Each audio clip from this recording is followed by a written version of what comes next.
베냐민의 자루에서 애굽 총리의 은잔이 발견되는 바람에 요셉의 형들은 다시 애굽으로 돌아와야 했습니다. 그때 애굽 총리 요셉은 잔이 그 손에서 발견된 자만 내 종이 되고 너희는 평안히 너희 아버지께로 돌아갈 것이니라 라고 말합니다. 이것은 사실 요셉이 그의 형들을 시험한 것이었습니다. 아버지의 사랑을 독차지하는 막내 동생을 없앨 수 있는 기회가 왔을 때 형들이 어떻게 행동하는지 보고 싶었습니다. 비록 20년 전에는 요셉을 팔았던 형들이지만 이제 그들은 달라졌습니다. 형들의 대표로 유다가 나섰는데요.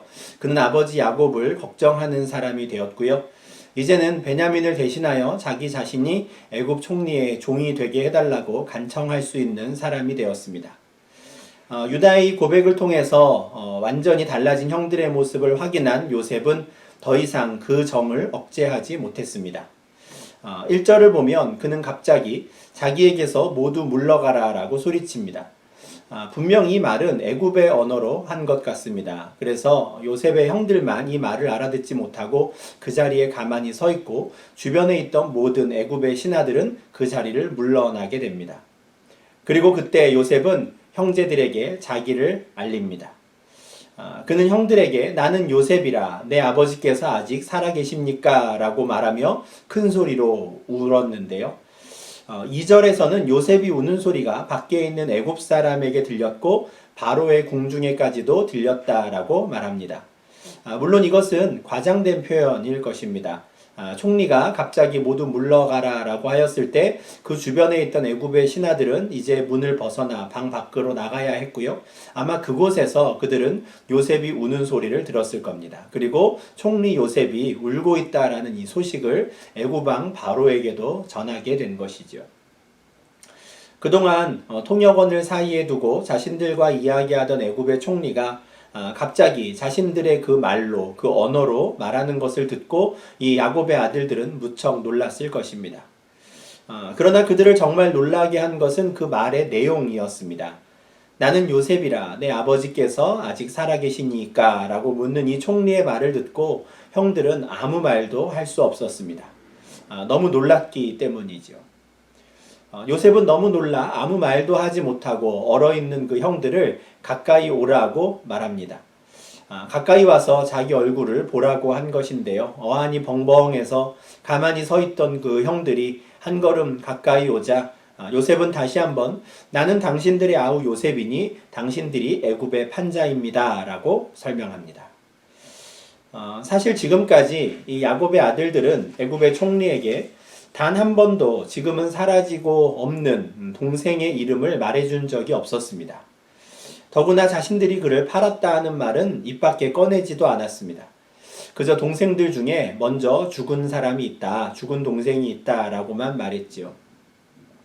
심지어 지금 형들과 함께 가나안 땅에서 와서 지금 애굽의 총리 앞에 서 있던 이 베냐민마저도 그의 형들이 요셉을 팔았다 하는 사실은 모르고 있었습니다. 그들이 요셉을 팔았다라는 것은 그 일을 했던 오직 10명의 형들과 또 직접 팔렸던 요셉 이 11사람만이 알고 있는 일이었습니다.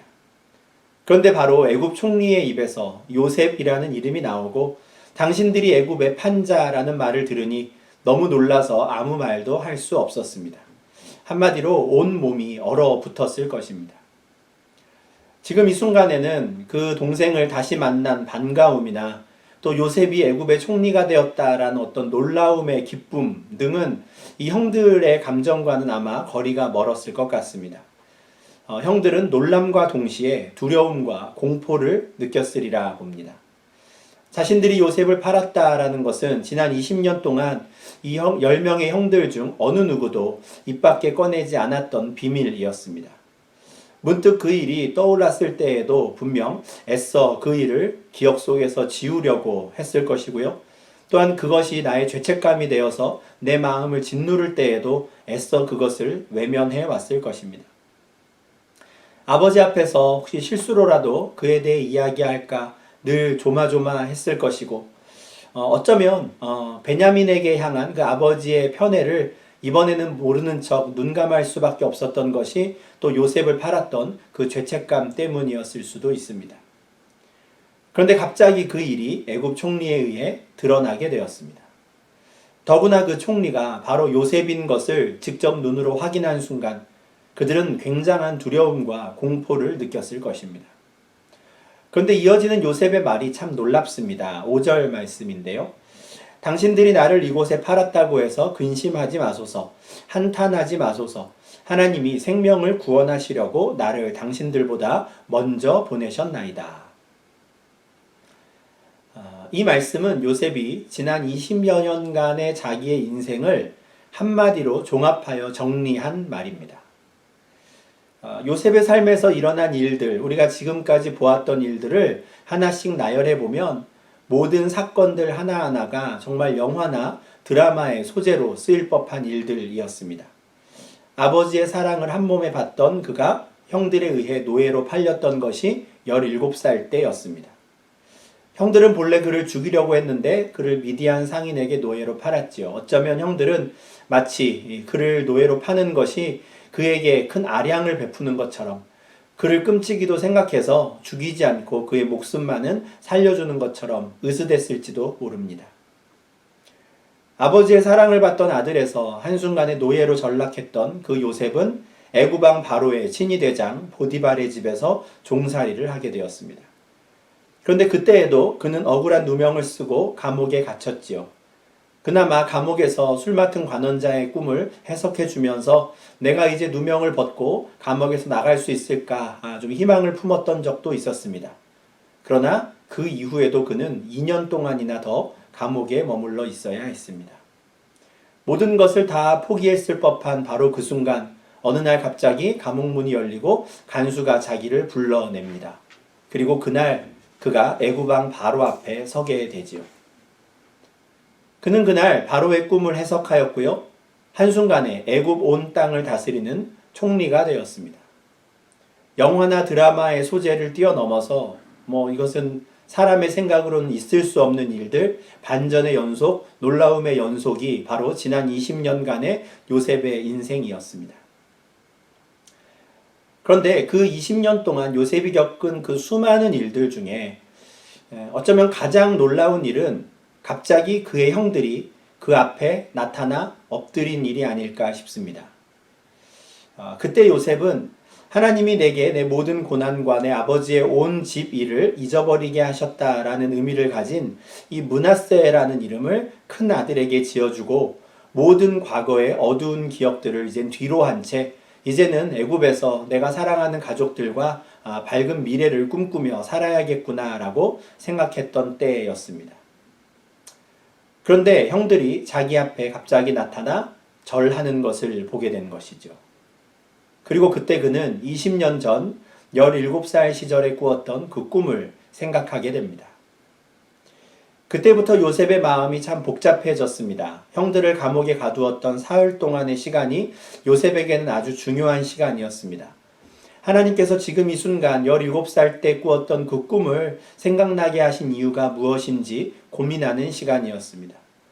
그동안 하나님께서 자신과 함께 하심을, 그래서 자신이 하는 모든 일을 형통하게 하신 것을 의심하지 않았던 요셉이었기 때문에 형들이 20년 만에 다시 나타난 이때에도 하나님의 뜻이 무엇인지 묻고 싶었습니다.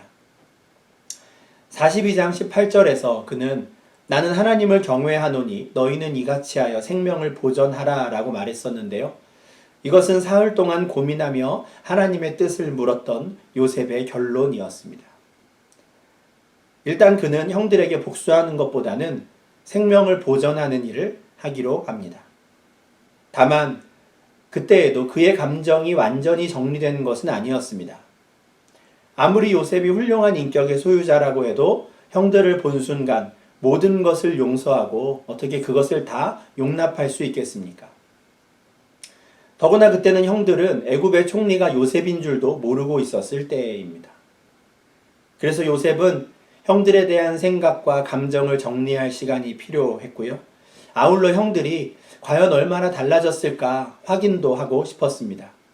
그래서 둘째 형 시므온은 감옥에 둔 채 형들을 보내 베냐민을 데려오라고 한 것이죠.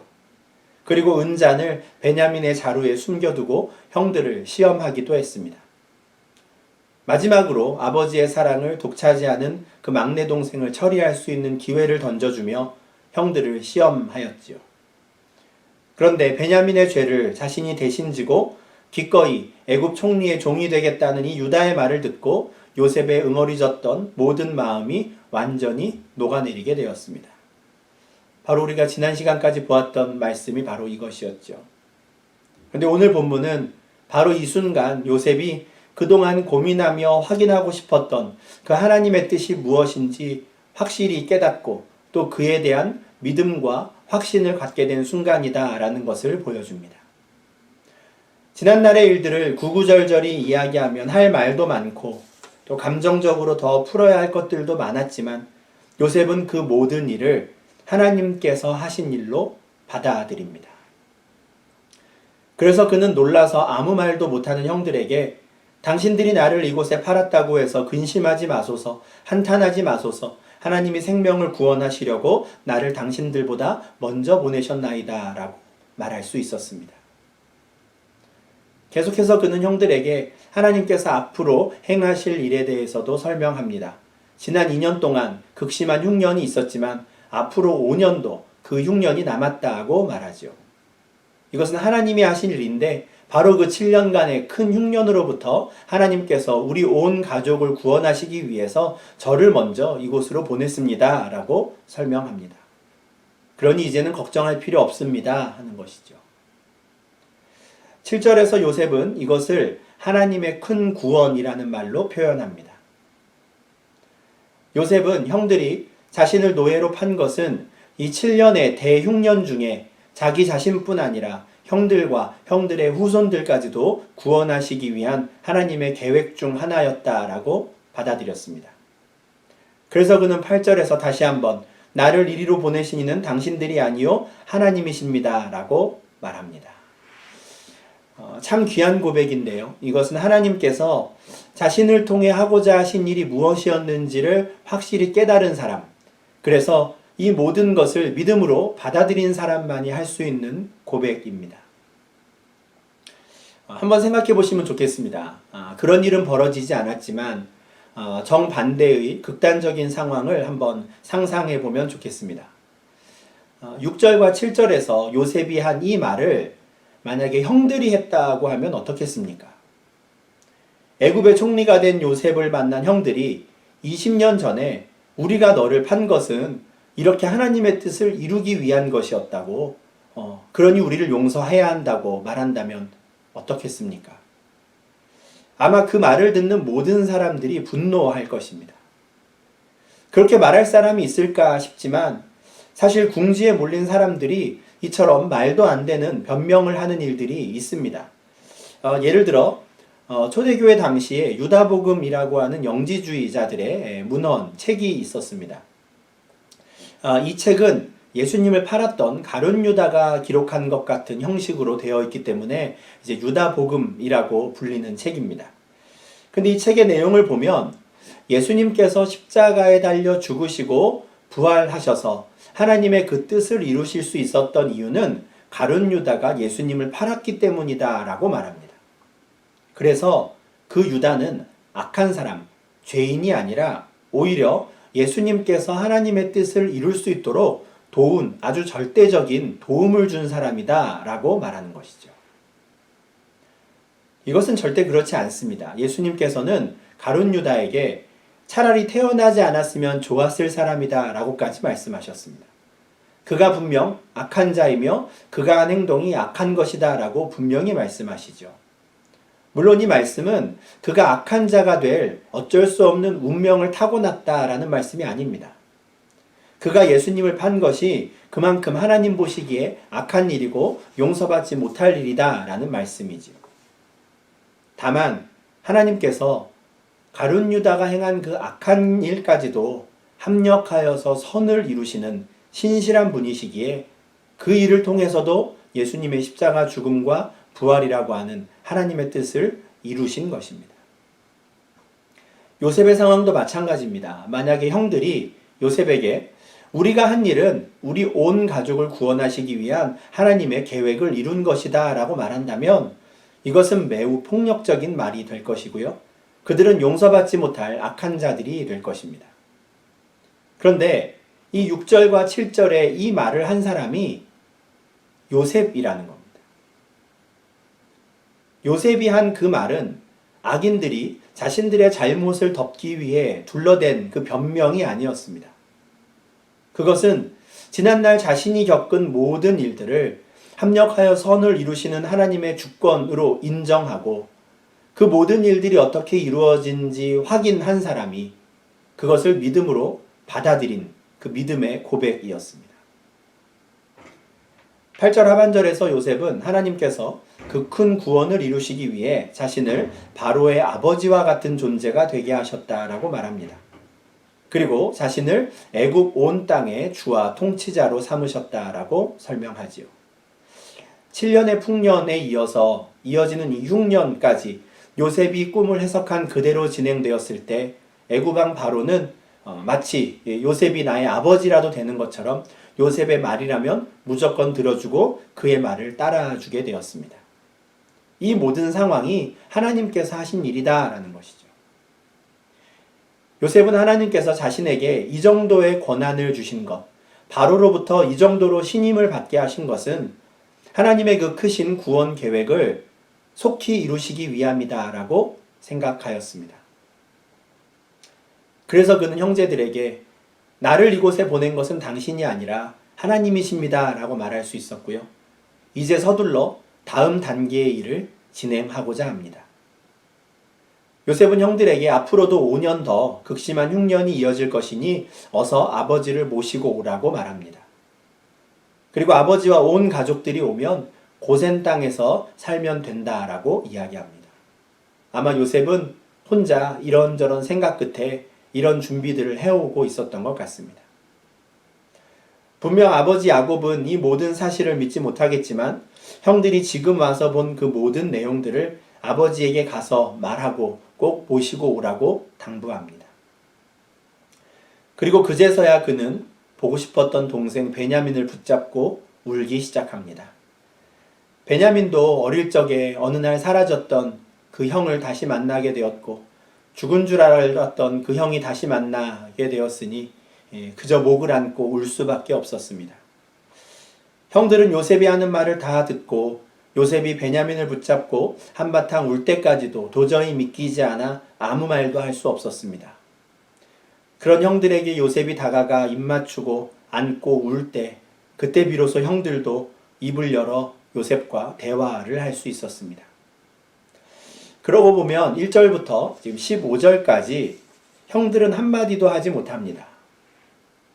요셉 혼자 엉엉 울며 형들에게 쉬지 않고 떠들어대었지요. 하나님의 뜻을 깨달은 사람으로서 갖게 된 이 확신과 더불어 그동안 쌓였던 감정이 한순간에 폭발하면서 요셉은 정신을 차리지 못하고 있는 그 형들을 향해서 엄청난 말들을 쏟아부을 수밖에 없었습니다. 그리고 그 후에야 비로소 그들은 서로 목을 부둥켜 안고 울게 되는 것이죠. 형들은 지난 20년간 자신들을 괴롭혔던 그 죄책감과 미안함, 그리고 그 모든 것을 하나님이 하신 일이라고 받아들이는 이 요셉에 대한 고마움, 이런 여러 감정들이 뒤섞인 채 함께 울었을 것입니다.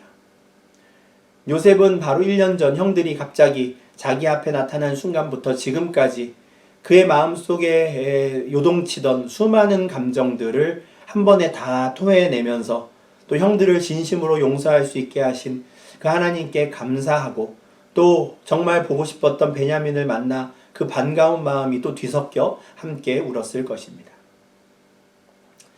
참 극적인 순간인데요. 이 설교를 준비하고 또 설교 원고를 작성하면서 저는 저에게도 이런 일이 일어나면 참 좋겠다라는 생각을 계속 하게 되었습니다. 5년 전, 10년 전 또는 그 이전에 어떤 저의 부족함이나 어리석음으로 인해서 관계가 틀어졌던 분들과 정말 이렇게 극적으로 만나 화해할 수 있으면 좋겠다라는 생각을 저절로 하게 되었습니다. 이런 순간이 주어진다면 그렇게 응어리지고 남아있는 이 마지막 감정들도 다 시원하게 털어버릴 수 있을 텐데 얼마나 좋을까 싶은 생각이 계속 들었습니다. 그렇지만 제가 더 간절히 바라게 된 것이 하나 있습니다. 그것은 단지 어떤 감정이나 어떤 관계가 회복되는 것만이 아니라는 것이죠. 제가 정말 저에게 일어나기를 바라는 순간은 하나님께서 지금까지 나에게 행하신 이 모든 일들, 내가 지금까지 겪었던 이 모든 일들을 정말 다 합력하여서 하나님이 선을 이루셨구나라는 것을 확인하는 순간입니다. 그동안 이것은 분명 하나님의 뜻이라고, 하나님께서 인도하지 않으셨다면 이런 일은 내가 경험할 수 없을 것이라고 생각한 일들이 많이 있었습니다. 그렇지만 왜 하필 이런 일이 나에게 일어났을까? 그리고 이렇게 하실 거면 왜 굳이 나를 여기까지 오게 하셨을까? 하는 생각을 하게 되었던 일들도 많이 있었습니다. 그런데 만약에 오늘 본문에서 요셉이 경험한 일들이 저에게 일어난다면, 그래서 정말 제가 저에게 일어났던 그 모든 일들을 하나님께서 하신 일이라고 인정하고 받아들일 수 있다면 너무 좋을 것 같습니다. 그런 경험을 하면 그동안 제가 참 잘했다고 생각하는, 그래서 스스로 우쭐하게 생각하는 그 일들에 대해서도 교만하지 않고 정말 진심으로 하나님께서 하신 일이라고 오로지 하나님께만 영광 돌릴 수 있을 것 같습니다. 그리고 저와 관계가 어려워진 그 분들에 대해서도 정말 남아있는 마지막 감정들도 완전히 털어버리고 하나님의 주권을 오롯이 인정할 수 있을 것 같습니다. 함께 오늘 이 말씀을 묵상하신 성도님들은 어떠신지 모르겠습니다. 저는 함께 말씀을 묵상한 이 모든 이 성도님들께도 오늘 본문에서 요셉이 받았던 이 은혜, 요셉이 경험했던 이 일들이 일어나기를 간절히 바랍니다. 사실 우리 삶에서 우리가 온전히 하나님의 뜻을 이해하고 살아가는 시간은 그리 많지 않습니다.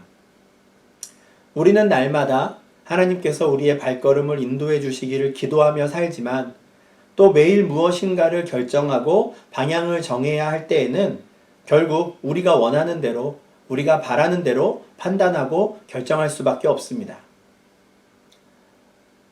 그럴 수밖에 없고, 또 그렇게 하라고 하나님께서 우리에게 이성을 주시고 판단력을 주셨지요.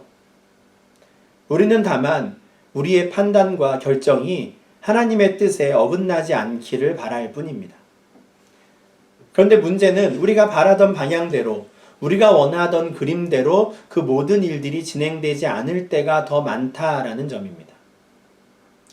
올해만 해도 그렇습니다. 딱 6개월 전에 2020년을 시작하며 송구 영신 예배를 드릴 때 어떤 기도를 드리셨는지 잘 모르겠습니다. 그런데 그때의 기도를 한번 생각해 보시면 좋겠습니다. 2019년을 마무리하고 2020년을 시작할 때 우리에게는 기대감이 있었습니다. 올해를 시작하며 꿈꾸고 또 기도하며 준비하던 일들이 있었죠. 그런데 올해 상반기에 기도하며 계획하셨던 그 일들 중에 얼마나 많은 일들을 이루셨습니까? 사실 뭔가를 이루었다라고 생각하는 분들보다는 무엇 하나 제대로 할 수 있는 일이 없었다라고 생각하는 분들이 더 많으실 것 같습니다. 아버지의 사랑을 독차지했던 요셉이 한순간에 노예로 전락했던 것만큼의 그런 상황은 아니지만, 어느 누구도 예상치 못한 이 상반기의 여러 일들을 겪으면서 갑작스럽게 내 직장의 문제가 내 삶을 흔들고 비자의 문제가 내 삶의 기반을 흔들었던 일을 경험하게 되었습니다. 그동안 분명하다고 생각했던 그 내 삶의 기준들과 또 내가 그동안 중요하게 여기며 살았던 삶의 여러 가치들이 흔들리는 것도 경험하게 되었습니다.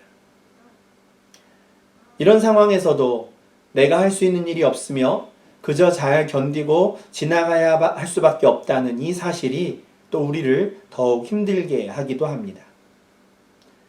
그럴 때마다 우리는 원망이 섞인 말투로 왜 하나님께서는 나의 기도에 응답하지 않으시는지, 과연 하나님께서 나와 함께 하시는 것이 맞는지, 내가 그렇게도 하나님의 인도하심을 구하며 신중하게 판단하고 결정했는데 왜 이런 상황을 겪게 하시는지 우리는 질문합니다. 그래서 저는 더더욱 하나님께서 우리에게도 창세기 45장에서 요셉에게 베풀어 주셨던 그 은혜를 베풀어 주시기를 간절히 소망합니다. 우리도 언젠가 요셉처럼 그런즉 나를 이로 보내니는 당신들이 아니요 하나님이시라는 이 고백을 할 수 있는 그날이 속히 올 수 있기를 바랍니다. 앞서 말씀드린 것처럼 이런 말을 우리의 스스로의 고백이 아니라 다른 사람의 말로 듣는다면 이것은 아주 폭력적이고 무례한 말일 것입니다. 그러나 이것을 내가 고백할 수 있다면, 우리가 고백할 수 있다면 이것은 완전히 다른 고백이 됩니다. 하나님의 뜻을 온전히 깨닫고 하나님의 주권을 인정하게 된 성도의 입에서 이 말이 나온다면 이것만큼 큰 은혜가 되는 일은 없습니다. 우리에게 일어나는 모든 일들을 합력하여 선을 이루시는 하나님의 주권을 경험하고 그 은혜를 경험해야 우리는 우리에게 일어나는 이 모든 일들에 대해서도 불안하거나 염려하지 않을 수 있습니다. 이 은혜를 경험해야 모든 상황 속에서 주를 찬양할지라 라는 그 찬양의 가사를, 신실하신 하나님, 실수가 없으신 좋으신 나의 주라는 그 찬양의 가사를 진심으로 노래할 수 있습니다. 오늘 말씀을 묵상하며 우리에게도 요셉에게 주신 은혜를 하나님께서 꼭 베풀어 주시기를 사모하며 또 기도하는 저와 여러분이 되기를 소망합니다. 그래서 앞으로 겪게 될 모든 일들에 대해서도 하나님의 사랑에 대한 확신을 가지고 또 하루하루를 살아가는 주의 백성들이 되시기를 주님의 이름으로 축원합니다. 기도하겠습니다. 사랑이 많으신 하나님 아버지, 오늘 말씀을 통하여 하나님께서 얼마나 사랑이 많으시며 실수가 없으신 신실하신 분인지 다시금 확인하게 하시니 주님 감사를 드립니다. 우리의 삶 가운데 우리가 하나님의 뜻을 알지 못하고 말하고 행동하는 것들이 참 많은데 심지어 그 모든 것들도 하나님께서 합력하여 선을 이루어 주실 것을 기대하고 소망을 갖게 하시니 주님 참 감사를 드립니다.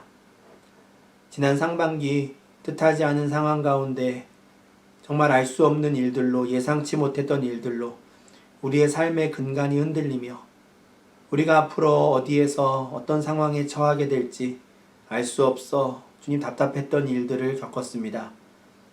그렇지만 오늘 말씀을 통하여 그 모든 일들도 결국 주님께서 다 선하게 이루어 주실, 합력하여 선을 이루실 것들임을 알게 하시니 주님 감사를 드립니다. 아직은 우리가 아둔하여서 그 주님의 뜻을 알 수 없는 상황이라 할지라도 주님, 우리가 주님에 대한 그 믿음을 주님 놓치지 않게 하시고 그 언젠가 요셉을 깨우쳐 주셨던 것처럼 우리를 깨우쳐 주사 이 모든 일들이 내가 한 일이 아니고 다른 누군가가 한 일도 아니며 오직 아버지 하나님께서 나를 위해 행하신 일이라는 것을 우리가 믿음 가운데 고백할 수 있도록 주님 저희들을 불쌍히 여겨주시고 그렇게 인도하여 주시옵소서. 그래서 우리에게 벌어지는 이 모든 일들이 정말 주님의 주권 가운데 속한 일이며 주님께서 오늘도 내일도 우리를 사랑 가운데 인도하고 계심을 확신하며 또 남은 우리의 인생을 살아가는 주의 백성들 될 수 있도록 주님 인도하여 주시옵소서. 이 모든 말씀 살아계신 예수님 이름으로 기도합니다. 아멘.